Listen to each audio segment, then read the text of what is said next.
या कि चला हो सखी वोट देवे।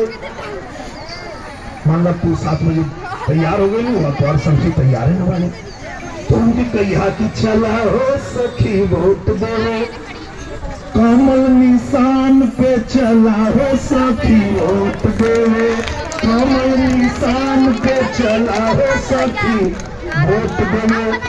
अब बहरिया में अगर सपा वाला गुंडा लोग जिन्हें तो भूतिया बंद करके गाड़ी गावे लगे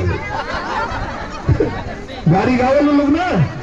अरे हम सुन रहे हैं हवा में बहुत गावे लोग गाड़ी गावे लग गया कि चोरावा लूटेरावन का बजी गई घंटी हो।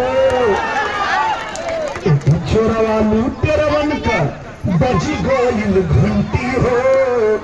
मोदी फिर से आवत हो लिखेला गारंटी हो।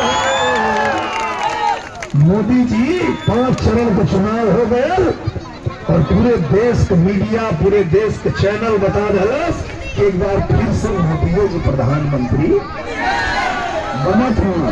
तो अगर मोदी जी प्रधानमंत्री बनत होना और आजमगढ़ के चमकावे के तो मोदी जी के संग रहे क्या ना। तो अगर आजमगढ़ चमकाना है तो कमल का बटन किसी के बहकावे में नहीं आना है और कमल का बटन दबाना है। तो अगर तो कमल का बटन दबाने खातिर तैयार हुआ तो तुम एक बार हमारे साथ हाथ उठावा लगा जयकारा बोल भारत माता की। भारत माता की जय जय श्री राम।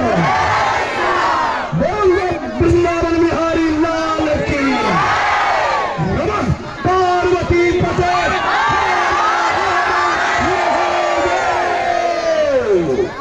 बहुत बहुत